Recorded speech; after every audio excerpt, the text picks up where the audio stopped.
Et bonjour à vous, j'espère que vous allez bien. Aujourd'hui, on va parler de procrastination et de comment surmonter la procrastination, puisque c'est un sujet qui m'a été beaucoup demandé, et moi notamment, dans ma vie, j'ai beaucoup souffert à cause de la procrastination, puisque qu'est-ce qui se passe généralement quand on procrastine? On se sent mal, on a peu d'énergie, on ne sait pas quoi faire, et surtout on rentre dans un cercle vicieux dont il est très difficile de se sortir. Donc aujourd'hui, je vais vous expliquer un petit peu qu'est-ce que c'est la procrastination, d'où elle vient et comment faire pour la surmonter définitivement au quotidien. Si vous ne me connaissez pas, bienvenue à vous sur ma chaîne, je suis Paul Lechantre, coach en développement personnel, spécialiste en alignement vibratoire et j'aide les personnes à résoudre leurs conflits intérieurs pour se réaligner à ce qu'elles désirent vraiment. Donc, la procrastination, qu'est-ce que c'est en fait de manière générale la procrastination? C'est tout simplement le fait de remettre à plus tard, que ce soit dans une heure, dans un jour, dans une semaine, peu importe, ce qu'on pourrait faire sur le moment. Donc, d'où ça vient? C'est tout simplement, généralement, la flemme. La flemme, ça c'est ce qu'on croit. C'est-à-dire qu'on a la flemme, donc il faudrait ne plus avoir la flemme, il faudrait faire en sorte d'avoir de l'énergie. Et en effet, ça c'est une partie de ce qu'est la procrastination. Je distingue deux types de procrastination, la mauvaise procrastination et la bonne procrastination. Puisque oui, la procrastination a plein de bénéfices pour vous. Donc la mauvaise procrastination, c'est la procrastination dont j'ai commencé à vous parler, c'est quand tout simplement vous avez la flemme de faire quelque chose, mais c'est juste de la pure fainéantise en fait. Donc par exemple, vous pouvez faire une séance de sport, là, vous savez que vous avez une séance de sport à faire, mais vous n'êtes pas spécialement fatigué, vous n'avez rien d'autre à faire, bref, il n'y a aucune raison finalement que vous ne fassiez pas votre séance, mais vous avez juste la flemme et du coup vous ne le faites pas en vous disant c'est pas grave, je pourrais le faire plus tard. Ça pour moi, voilà, c'est la mauvaise procrastination. La bonne procrastination, quant à elle, c'est la procrastination qui est liée à tout simplement, on va dire, une baisse d'énergie, un manque de motivation parce que vous n'êtes pas aligné avec ce que vous voudriez faire, ce que vous alliez faire. Et ça, c'est super intéressant parce que vous allez vous rendre compte qu'il y a plein de fois où vous procrastinez simplement parce que vous vous dites que vous devez faire des choses qui ne vous correspondent pas tout simplement. Et vous n'en avez pas encore conscience, ou vous n'avez même pas conscience que vous pourriez ne pas faire ces choses-là et qu'il y aurait des choses qui sont mieux pour vous à faire. Donc le premier indicateur de ça, c'est de vous poser la question comment je me sens à l'intérieur de moi par rapport au fait de penser à faire cette chose-là.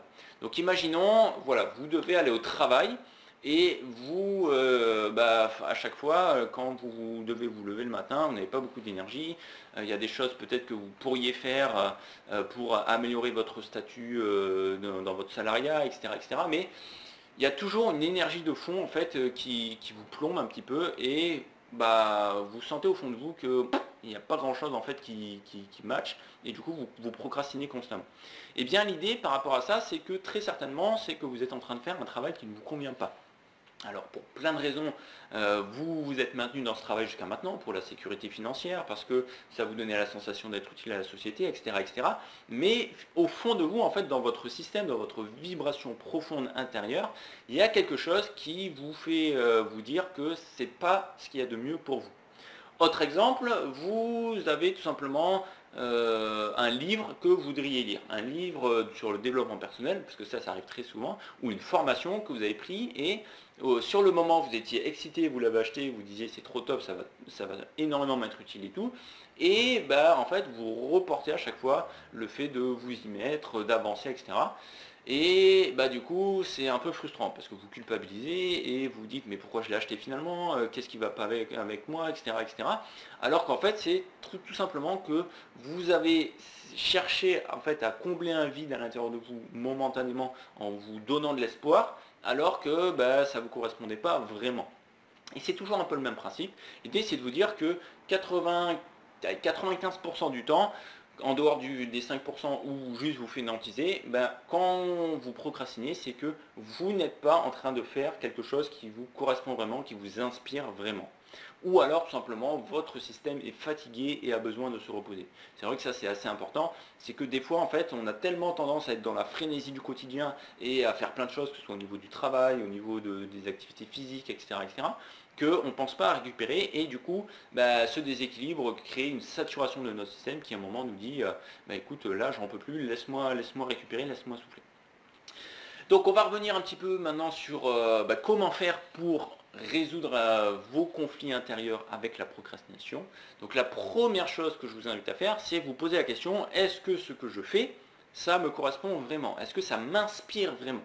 Pourquoi? Tout simplement parce que, en fait, jusqu'à présent, il y a de fortes chances que vous ayez fonctionné de manière automatique avec cette partie du cerveau, le cerveau limbique, qui va toujours vous amener vers aller vers le plaisir immédiat et éviter la souffrance immédiate. Et donc si vous avez tout le temps fonctionné comme ça, vous étiez tout le temps en mode je recherche le plaisir immédiat, j'évite la souffrance immédiate, mais en fait la problématique par rapport à ça, c'est que il y a 99% de chances que ça ne vous corresponde pas vraiment, que ce ne soit pas ce à quoi vous aspiriez vraiment. Si on reprend l'exemple des séances de sport, on est d'accord que faire des séances de sport c'est fatigant, ça peut faire mal, enfin ça, en tout cas ça a un impact sur le physique et c'est pas agréable, ok? Mais au-delà de ça, en fait, si vous savez que ça vous maintient en bonne santé, que ça vous permet d'avoir un physique athlétique ou sculpté, que ça vous donne confiance en vous, que ça vous permet d'être plus séduisant, etc., et bien du coup, finalement, on va dire, la petite vision que vous aviez qui était focalisée sur «Ah, ça va être difficile, c'est pas agréable», ben, du coup, elle est complètement outrepassée par le fait de vous dire «Ça va vraiment m'être utile et j'ai vraiment envie de le faire, ça m'inspire de le faire». Parce que vous voyez tous les bénéfices pour vous, en fait. Et c'est là, en fait, où ça va être très très intéressant, c'est de prendre un papier, un stylo et de vous dire «Ok, là, je procrastine pour ça, pour ça, pour ça. Est-ce que ça m'inspire vraiment?» Mettez une note de 1 à 10 en mettant, si c'est 10 sur 10 et oui, vous sentez que ça vous inspire énormément, ça vous donne de l'énergie quand vous y pensez, ou alors au contraire, ça vous fait baisser votre niveau d'énergie considérablement. Et donc, vous pourrez calibrer du coup, est-ce qu'il y a des choses que vous pouvez retirer finalement de votre vie, de votre quotidien, et s'il y a des choses que vous êtes obligé de faire, comme par exemple remplir des papiers administratifs, faire de la comptabilité si vous gérez une entreprise ou autre. Moi personnellement, c'est des choses qui ne me passionnent pas du tout, mais par contre, j'ai trouvé des moyens pour que ça ne me draine pas mon énergie en le transformant sous forme de jeu, en faisant autre chose en même temps, etc. Donc par exemple, j'écoute de la musique, j'écoute une musique qui me booste en maintenant, je me mets un défi de le faire en moins de 10 minutes par exemple, etc., etc. Et ça fait que, en fait, toujours pareil, l'idée c'est pour vous en fait de dépasser cette perception superficielle de «Ah, ça va pas être agréable». Voilà, tout simplement. Et donc c'est là où, à partir du moment où vous allez prendre l'habitude de vous poser la question, dans ce que je fais, est-ce que ça m'inspire vraiment? Et en particulier du coup pour les choses pour lesquelles vous procrastinez, et bien du coup vous allez être capable de faire le tri dans votre vie et d'enlever ce qui ne vous correspond pas vraiment et d'aller de plus en plus vers ce que vous désirez vraiment, ce à quoi vous aspirez au fond de vous. Et c'est là où ça va être vraiment génial en fait, c'est que au fur et à mesure du coup, vous n'allez plus avoir de problème de procrastination en dehors des moments où vous savez que vous avez juste à ajuster, à voir peut-être ce que vous avez à faire de manière différente pour que ça vous donne de l'énergie, ou alors au contraire, l'enlever de votre vie parce que ça ne vous correspond pas. En dehors de ça, c'est vrai que c'est une chose que j'ai pas dite jusqu'à présent, super super important, c'est d'arrêter de cogiter, d'arrêter de cogiter, d'arrêter de cogiter et de vous mettre à l'action, de faire quelque chose.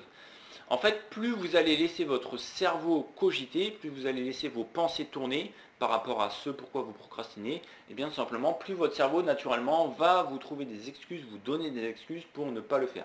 Parce que comme je vous l'ai expliqué, naturellement, en fait, votre cerveau va vous amener à faire le moins d'efforts possible pour dépenser le moins d'énergie possible. C'est voilà, c'est comme ça qu'il fonctionne.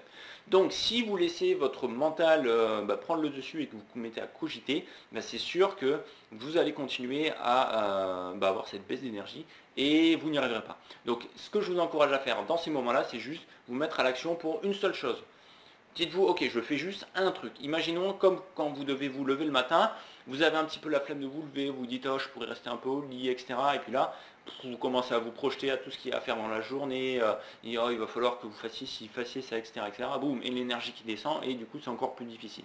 Donc au lieu de ça, simplement, hop, autorisez-vous maximum 5 secondes pour faire quelque chose. Donc asseyez-vous dans votre lit, par exemple, juste au lieu de rester sous votre couette, juste vous vous asseyez, sans réfléchir. Et vous allez voir qu'à partir de là, ce qui est génial, c'est que de l'énergie va se créer à l'intérieur de vous, puisque le fait de vous mettre à l'action, au lieu de cogiter, va vous donner de l'énergie. Et c'est cette énergie de démarrage, en fait, qui est souvent la plus difficile à obtenir. Donc, juste le fait de faire une chose, de vous mettre à l'action sur une chose, une première chose, va vous donner suffisamment d'énergie pour aller vers la chose suivante.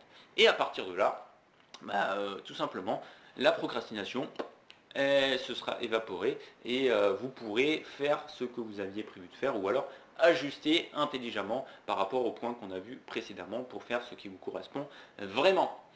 Voilà, je pense avoir fait le tour. J'espère que les points abordés dans cette vidéo vous ont été utiles. N'hésitez pas à le regarder de nouveau parce qu'il y a vraiment beaucoup d'éléments.